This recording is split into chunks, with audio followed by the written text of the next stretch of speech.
नमस्कार भाइयों, जय गौ माता, जय गोपाल। आप सभी का स्वागत है। गौ माता की कृपा आप सभी पे बनी रहे।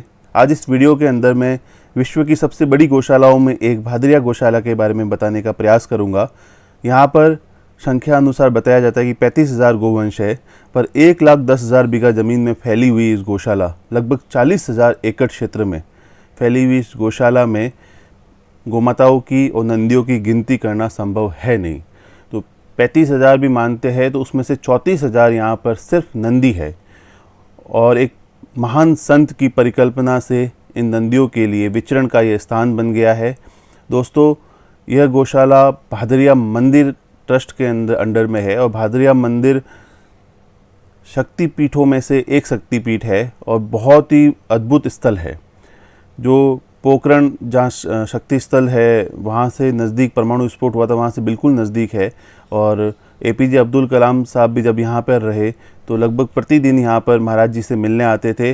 उनके विचारों को उन्होंने अपने किताब में भी लिखा है भादरिया गौशाला के बारे में। भादरिया गौशाला अभूतपूर्व गौशाला है और मैं आपको आज जो दिखाने का प्रयास कर रहा हूँ, ये हम जब रास्ते में जा रहे थे, जो लगभग 45, 46, 47 डिग्री की गर्मी थी, तो मैं आपको ये दिखाने का प्रयास कर रहा हूँ कि इस गर्मी के अंदर भी महाराज ने कैसा जंगल वहाँ पे बनाया है। तो हम सभी भी कठिनतम भौगोलिक परिस्थितियों में भी अच्छे काम कर सकते हैं और किन परिस्थितियों में गौमाता रह पाती है वो भी मैं आपको दिखाने का प्रयास करूँगा इस वीडियो के माध्यम से।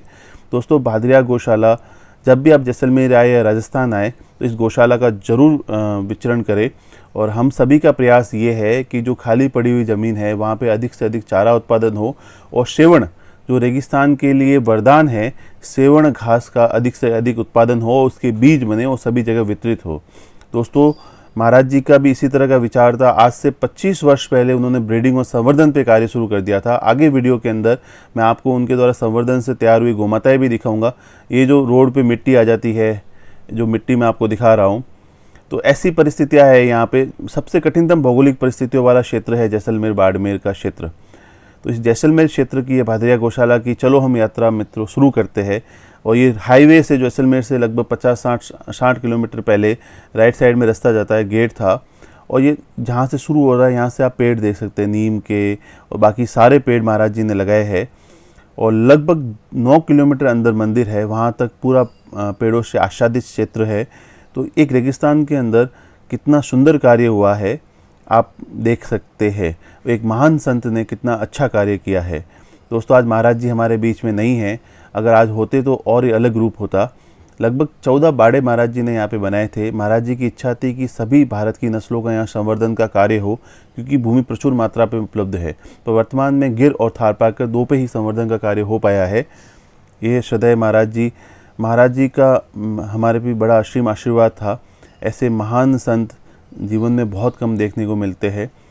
इस महाराज जी के मैसेज को आप पॉज करके पढ़ सकते हैं। ऐसे महान संत, इन्होंने अपनी एक पुस्तक भी लिखी है, मानवता का राजमार्ग।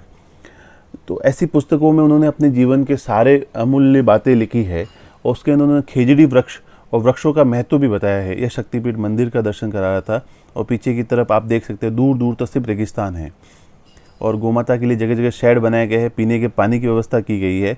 ये जो बाड़ा है वो संवर्धन, जो थारपाकर गोवंश का संवर्धन हो रहा है वो क्षेत्र में आपको दिखा रहा हूँ। तो संवर्धन से कितनी अच्छी थारपाकर गोमाताएँ तैयार हुई है।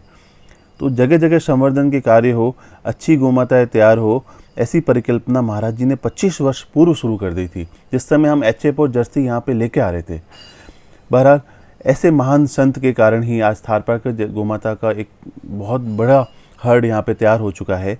और हमारे साथ में जब हम यहाँ पे आए हैं तो काजरी जोधपुर, जो सेंट्रल गवर्नमेंट का इंस्टीट्यूट है, वहाँ के रिटायर्ड प्रधान वैज्ञानिक डी कुमार साहब और राधेश्याम जी महापारा साहब साथ में थे। और हम सभी का प्रयास यही था कि यहाँ पे जो खाली पड़े हुए क्षेत्र में ज़्यादा से ज़्यादा चारे का उत्पादन हो और गोमाता को चारा मिले। तो उसके लिए रिचका बाजरी, उसके लिए जो गठिया घास है और बाकी सब जो सेवण है, उनके उत्पादन के लिए बीज भी ज़्यादा से ज़्यादा बने और जगह जगह वितरित हो। ये प्रयास आप डी कुमार साहब को देख सकते हैं। ये प्रयास हमारे द्वारा किया जा रहा है। आदरणीय मधुसूदन जी व्यास भाषा आज भी यहाँ के ट्रस्टी है, लगभग 86-87 वर्ष की उम्र है। तो अभी भी इस गौशाला की चिंता करते हैं महाराज जी के जाने के बाद में। आदरणीय जैसलमेर महाराज साहब भी उनकी भी कुल देवी है और वो भी यहाँ के ट्रस्टी है। तो बहुत सारे अच्छे लोगों ने मिलकर इस प्रकल्प को खड़ा किया है और गोमाता के संरक्षण संवर्धन के लिए कार्य हो रहा है। आदरणीय जुगल जी आशेरा अपना संपूर्ण जीवन यहाँ पर देकर अभी यहाँ पे कार्य कर रहे हैं और गोमाता के संरक्षण संवर्धन के लिए भी कार्य कर रहे हैं।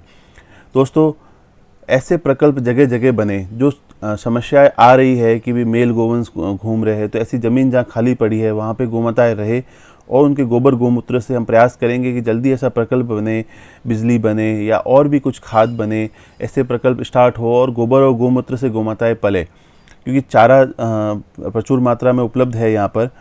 और धीरे धीरे बारिश जब अच्छी हो जाती है तो लगभग 2 वर्ष तक चारे की व्यवस्था हो जाती है। कुछ कम मात्रा में ही चारा बाहर से लाने की आवश्यकता पड़ती है। तो बहुत कम दान आधारित मॉडल पे ये गौशाला चल रही है। तो गोचर की भी संपूर्ण उपलब्धता है, आसपास के सभी लोगों का सहयोग भी है। तो ऐसे प्रकल्प जगह जगह खड़े हो और जो गोमाता है, जो गोवंश, आप देख सकते हैं यहाँ सारे लगभग नंदी है। तो ऐसे नंदी जो आज तड़प तड़प के मर जाते हैं रोडों पे और जहाँ जिनका आज उपयोग नहीं हो रहा है, हमने नंदी को घर से निकाल दिया, उन नंदियों को यहाँ पर रख कर उनकी सेवा की जा रही है और बहुत ज़बरदस्त प्रकल्प किया जा रहा है। महाराज जी ने हमेशा कहा जितने नंदी हो यहाँ छोड़ो, क्योंकि वो जानते थे कि अगर नंदी का खेती में उपयोग नहीं हो रहा है तो उनका कोई दूसरा उपयोग होगा नहीं और वो गलत जगह जाएंगे या तड़प तड़प के मरेंगे। तो इसलिए उन्होंने यहाँ पे एक प्रकल्प बहुत विस्तृत रूप में किया था। पूरी बाड़ाबंदी लगभग चल रहा है कार्य और शेड का और फेंसिंग का कार्य यहाँ पे 24 घंटे चलता रहता है, क्योंकि बहुत बड़ा क्षेत्र है। तो इस क्षेत्र पे आप सभी भी जुड़े, हम भी जुड़े, जो लोग ट्रेनिंग दे सकते हैं, जो जानकार है इस फील्ड के, वो भी जुड़े और हम सभी मिलकर एक ट्रेनिंग प्रोग्राम ऑर्गेनाइज करें। यहाँ पर सभी लोग आए, 2-3-4 दिन रुके, गोमाता को भी समझे, जो भी हमारा रहने का शुल्क और खाने का शुल्क होगा हम गौसेवा में अर्पित करेंगे। तो यहाँ पर रुककर हम ट्रेनिंग भी कर सकते हैं, एक दूसरे को सिखा भी सकते हैं, आपसे हम सीखें। तो ऐसे जो लोग भी जुड़ना चाहते हैं, 5-10 लोग मिलकर एक ग्रुप बनाएं, तो हम सभी मिलकर ऐसे स्थान पर रुके तो एक अच्छी भावना भी आएगी, क्योंकि शक्ति स्थल भी और गोमाता, इतनी गोमाताओं के बीच में रुकने का मौका मिलेगा, उससे अच्छा पल क्या होगा। तो अच्छे प्रकल्प आप खड़े करें, जो भी गौसेवा कर रहे हैं, जो भी गौशाला कर रहे हैं लोग और जो भी डेयरी फार्मिंग कर रहे हैं, तो उनको अपने प्रकल्प को जगह जगह विस्तृत रूप से बताना होगा। तो ऐसे ग्रुप बने, हम सभी मिलकर ही गोमाता के बचाने के लिए प्रयास कर सकते हैं। एक अकेला चना भांड नहीं फोड़ सकता। तो आप समझ सकते हैं मेरी बात को, हम सभी के मिले बिना ये कार्य संभव होगा नहीं। इतनी विस्तृत जगह में जगह जगह गोमाता के लिए पानी पीने की व्यवस्था भी की गई है। महाराज जी बड़े चिंतित होते थे गोमाता के लिए और मेरे पे भी महाराज जी का बड़ा असीम आशीर्वाद रहा। आज आप देख सकते हैं, आगे वीडियो में भी दिखाऊंगा, जब गाड़ी चलती हुई 70-80 की स्पीड में होगी तब भी आप दोनों तरफ देखेंगे तो सिर्फ गाय गाय दिखेगी और यहाँ से भी अंदर 9 किलोमीटर तक गाय है। इतना अंदर तक मेरी गाड़ी जाने की संभावना नहीं थी, इसलिए मैं जा नहीं पाया। इस वीडियो में तो मैं आपको गोमाताओं के बारे में सब बता रहा हूँ।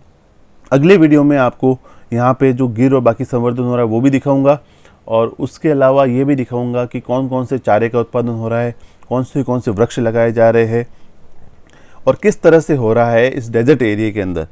तो रिजका बाजरी कैसे हो रही है, ये जो धामन घास कैसे हो रही है, गठिया घास कैसे हो रही है और सेवण कैसे हो रही है, और भी क्या क्या प्रकल्प यहाँ पे आगे हम चलाएंगे। काजरी के साइंटिस्ट जी का इंटरव्यू भी बताऊंगा, तो आप फॉडर के बारे में भी जान पाएंगे और दूसरा किस तरह से संवर्धन किया जा रहा है वो भी मैं आपको दिखाने का प्रयास करूँगा आगे। तो ऐसे प्रकल्प के कारण ही गाय बच पाएगी। तो आप सभी, हम मिलकर ही गाय के बचाने के लिए कार्य कर रहे हैं और आप सभी को शुभकामनाएं दोस्तों कि आप इस वीडियो को इतना लंबा तक देख रहे हैं। दोस्तों, पूरी मेहनत करके आपके समक्ष ये प्रस्तुत करने के प्रयास कर रहा हूँ कि किस तरह से यहाँ पे गायों की सेवा हो रही है। दोस्तों, दूर दूर तक आप देख सकते हैं, किलोमीटरों तक सिर्फ गाय ही गाय है और ऐसी सेवा, अभूतपूर्व सेवा मैंने कहीं देखी नहीं। अभी संख्या अनुसार कहूँ तो एक स्थान पर इतनी बड़ी गौशाला में सबसे नंबर 1 है ये और बहुत ही अच्छा कार्य हो रहा है। यहाँ पर चारे की भी व्यवस्था हो रही है। अभी पिछले 2 वर्षों से बारिश बहुत कम हुई थी तो थोड़ी गोमाताओं की हालत ख़राब है, नंदियों की भी हालत ख़राब है, क्योंकि व्यवस्था अनुसार पर उचित मात्रा में चारा मिल जाता है इनको और यहाँ से गोबर का भी विक्रय हो रहा है। इस तरह के प्रयास धीरे धीरे प्रकल्प हो रहे हैं। महाराज जी ने बहुत बड़ा पुस्तकालय भी यहाँ स्थापित किया है, ITI कॉलेज की भी बिल्डिंग बनी हुई है। महाराज जी की सोच बड़ी लंबी थी, वो दूरगामी सोच के व्यक्ति थे। उन्होंने जो पुस्तक लिखी उसके अंदर उन्होंने खेजड़ी वृक्ष के बारे में पूरा लगभग 2-3 पेज तक लिखा। और खेजड़ी के फ्रूट भी काम आते हैं, पत्ते भी काम आते हैं, लकड़ी भी काम आती है, और 300-400 वर्ष की उसकी उम्र होती है। और कितनी भी गर्मी आसपास होगी, आप खेजड़ी के नीचे बैठोगे तो आपको गर्मी नहीं लगेगी। विश्व की सबसे कठिनतम भौगोलिक परिस्थितियों का क्षेत्र है ये जैसलमेर दोस्तों।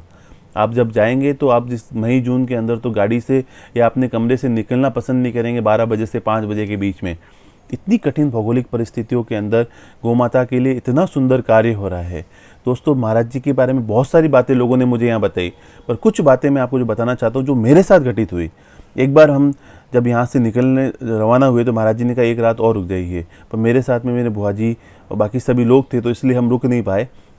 तो जब हम निकलने के लिए रवाना हुए तो महाराज जी ने बुला के कहा कि जब गाड़ी चलाओ तो 60 से ऊपर स्पीड से मत चलाना, और ये मेरा निवेदन है। जब महाराज जी ने ये कहा तो हम बिल्कुल महाराज जी की आज्ञा से धीरे धीरे चल रहे थे, और उसी दिन हम बहुत बड़े एक्सीडेंट की घटना से बचे। अगर हमारी स्पीड 60 से 80 भी होती ना तो दोस्तों शायद मैं बातें कहने के लिए होते नहीं। तो महाराज जी को दूरगामी सोच थी और वास्तव में भगवान का रूप थे। आज हमारे बीच में नहीं है, उनको गए हुए 10-12 वर्ष हो चुके हैं। ये आप सेवण का क्षेत्र आप देख सकते हैं जो सेवण दिखा रहा हूँ। तो ऐसे संत, महान संत के दर्शन होने का सौभाग्य मुझे प्राप्त हुआ। तो ऐसे संत को नमन है। दोस्तों, इस वीडियो के माध्यम से मैंने आपको भादरिया गौशाला को दिखाने का पूरा प्रयास किया है। आगे भी अगले वीडियो में आपको भादरिया के बारे में दिखाने का और प्रयास करूंगा, जिसके अंदर कौन कौन से घास यहाँ पे हो रही है और क्या संवर्धन के कार्य हो रहे हैं और किस तरह से हो रहे हैं। दोस्तों, इस विस्तृत गौशाला है, अगर मैं 2 घंटे भी बोलूँ तो इसके बारे में बता नहीं पाऊँगा। तो आप सभी जब भी मौका मिले कार्यक्रम हम सभी मिल के रखें। दोस्तों, गौसेवा हम सभी मिलके करेंगे। जो अच्छी सोच के लोग हैं, अच्छी विचार के लोग हैं, हम सभी मिलके यहाँ पर कार्य करें, इस संस्था से जुड़े और यहाँ पर ट्रेनिंग प्रोग्राम भी रखें और यहाँ पर आकर भी कार्य करें। दोस्तों, जो भी आपकी सोच है वो आप यहाँ इम्प्लीमेंट कर सकते हैं। जो भी आपके विचार है कि गोबर गोमूत्र प्रचुर मात्रा में उपलब्ध है, ब्रीडिंग के लिए गोमाताएं भी है, संवर्धन का विषय, जो भी आपके विचार है उस पर आप यहाँ कार्य कर सकते हैं। मैं आशा करता हूँ कि मेरा यह प्रयास आपको सफल लगा होगा और भी आगे आपको अच्छी जानकारी देने का प्रयास करता रहूँगा। आपका सहयोग, आपकी सराहना, आपका समर्थन ऐसे ही मिलता रहे, यही अपेक्षा करता हूँ। दोस्तों, जय गौ माता, जय गोपाल। आप सभी जहाँ हैं स्वस्थ होंगे, सुरक्षित होंगे, यही कामना करता हूँ।